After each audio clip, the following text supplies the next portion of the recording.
Hi అండి, welcome to my channel. ఇవాల్టి వీడియోలో అయితే ఒక healthy and tasty snack recipe అయితే చూపిస్తాను. చాలా సింపుల్గా తక్కువ ఖర్చులో చేసుకోవచ్చు. ఇంట్లో ఎవరైనా వీక్గా ఉన్నారనిపిస్తే కనుక ఇలా చేసి పెట్టి రోజుకొక ఉండ చొప్పునివ్వండి. చాలా చాలా మంచిదన్నమాట. పిల్లల స్నాక్స్ బాక్స్లోకి ఏం చేసి పెట్టాలా అని ఆలోచించే బదులు ఇలాంటి హెల్దీ ఆప్షన్ చూస్ చేసుకొని చేసి పెట్టామంటే వాళ్ళు కూడా ఇష్టంగా తినేసి వస్తారండి. ఇంకా లేట్ చేయకుండా ఈ పల్లీ ఉండల్ని పర్ఫెక్ట్ కొలతలతో ఎలా చేసుకోవాలో చూపిస్తాను పదండి. పల్లీ ఉండలు పర్ఫెక్ట్గా రావాలంటే మెయిన్ ఇంపార్టెంట్ వచ్చేసి పల్లీలను వేయించుకోవడం. ఫస్ట్ అయితే స్టవ్ పైన మందంగా ఉండే కడాయి ఒకటి పెట్టుకొని అందులోకి ఏదైనా కప్పుతో 2 కప్పులు పల్లీలు వేసుకోండి. పల్లీలని లో ఫ్లేమ్లోనే దగ్గరుండి కలుపుకుంటూ ఇలా మంచిగా కలర్ చేంజ్ అయ్యేంత వరకు ఫ్రై చేసుకోవాలి. అంటే మనం ఒక పల్లీని తీసుకొని ఇలా చేత్తో నలిపి చూస్తే పొట్టు అనేది ఈజీగా ఊడిపోవాలి. అలాగే చేత్తో నలిపితే ఈజీగా బ్రేక్ అయిపోయి 2 దెబ్బలుగా అయిపోవాలన్నమాట. అలా అయిపోయిన తర్వాత దించేసుకొని ఒక ప్లేట్లోకి ట్రాన్స్ఫర్ చేసి కొద్దిగా గోరువెచ్చగా అవనివ్వండి.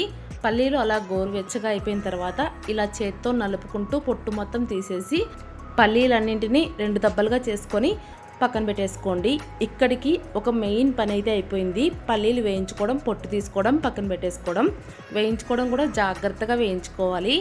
ఇప్పుడు స్టవ్ పైన ప్యాన్ పెట్టుకొని అందులోకి మనం ఏ కప్పుతో అయితే పల్లీలు తీసుకున్నామో సేమ్ అదే కప్పుతో 1 కప్పు పల్లీలకి 1 కప్పు బెల్లం పొడి అయితే వేసుకోండి. బెల్లం మరీ నిండుగా కాకుండా కాస్త వెలితిగా తీసుకున్నారంటే స్వీట్నెస్ అనేది కరెక్ట్గా సరిపోతుంది అనమాట. ఇప్పుడు అందులోకి కొద్దిగా నీళ్లు వేసి బెల్లం అయితే కరగనివ్వండి. నీళ్ళు ఎక్కువగా వేసుకోవాల్సిన అవసరం లేదు.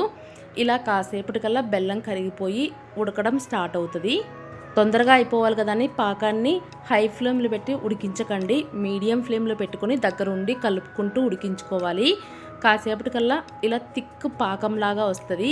ఈ ప్రాసెస్ మొత్తం జరగడానికి దాదాపుగా 10 నిమిషాలు అయితే టైం పడుతుందండి. సో ఫస్ట్ టైం చేసుకునే వాళ్ళైతే పాకాన్ని ఇలా మధ్య మధ్యలో నీళ్ళల్లో వేసుకుంటూ చెక్ చేసుకోండి. ఫైనల్గా పాకం వచ్చిన తర్వాత ఎలా రావాలనేది చూపిస్తున్నాను చూడండి. కొద్దిగా పాకాన్ని తీసుకొని నీళ్ళల్లో వేసిన తర్వాత ఒక 10 సెకండ్స్ నీళ్ళల్లో అలాగే వదిలేసేయండి. ఆ తర్వాత నీళ్ళల్లో ఆ పాకం ముద్దని అటు ఇటు కదిలిస్తూ ఉన్నారంటే ఒక గట్టి ఉండలాగా రెడీ అయిపోతుంది అనమాట.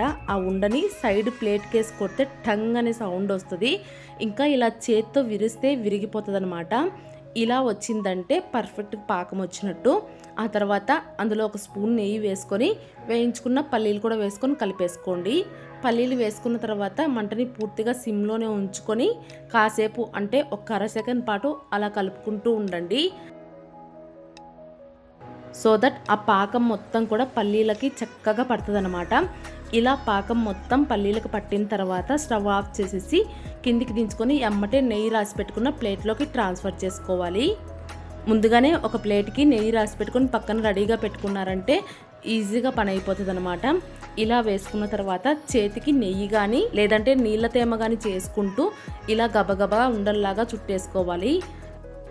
ఈ ప్రాసెస్ మాత్రం కాస్త ఫాస్ట్గా చేసుకోవాలండి, లేదంటే గట్టి పడిపోతుంది.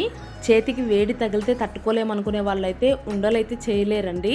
సో అలా చేయలేమనుకునే వాళ్ళైతే చిక్కీ చేసుకోవచ్చు. చిక్కీ ఎలా చేసుకోవచ్చు అనేది ఆల్రెడీ మన ఛానల్లో అప్లోడ్ చేసి పెట్టానండి. ఇంట్రెస్ట్ ఉంటే ఒక్కసారి చెక్ చేయండి. ఫస్ట్ వేడిగా ఉన్నప్పుడు షేప్ అటు ఇటు వచ్చిన ఉండల్లాగా చుట్టేసి పక్కన పెట్టేసుకోండి. కొద్దిగా చల్లారిన తర్వాత పర్ఫెక్ట్ షేప్లో చేసుకోవచ్చు అనమాట. అంతేనండి. ఇలా చిన్న చిన్న టిప్స్ పాటిస్తూ చేసుకున్నారంటే ఎవరైనా కూడా ఈజీగా పల్లీ ఉండలు చేసేయచ్చు. చూసారు కదా పల్లీ ఉండలు ఎంత బాగా వచ్చాయో. మీరు కూడా ఒకసారి ట్రై చేయండి. అలాగే ఉండలు చేసుకునేటప్పుడు ఒకవేళ గట్టి పడిపోయిందంటే కనుక మళ్ళీ ప్యాన్లోకి వేసుకొని ఒక అర సెకండ్ పాటు అలా వేడి చేసుకొని ఉండలు చేసేసుకోండి, సరిపోతుంది. చూసారు కదా చాలా సింపుల్, ట్రై చేయండి. ఇంకా ఈ వీడియో మీకు నచ్చినట్లయితే ప్లీజ్ వీడియోకి ఒక లైక్ ఇచ్చి మీ ఫ్రెండ్స్ అండ్ ఫ్యామిలీ మెంబర్స్కి షేర్ చేయండి. కొత్తగా ఎవరైనా మన ఛానల్ చూస్తున్న వాళ్ళు ఉంటే సబ్స్క్రైబ్ చేసుకొని సపోర్ట్ చేయండి. Thank you for watching. Bye bye.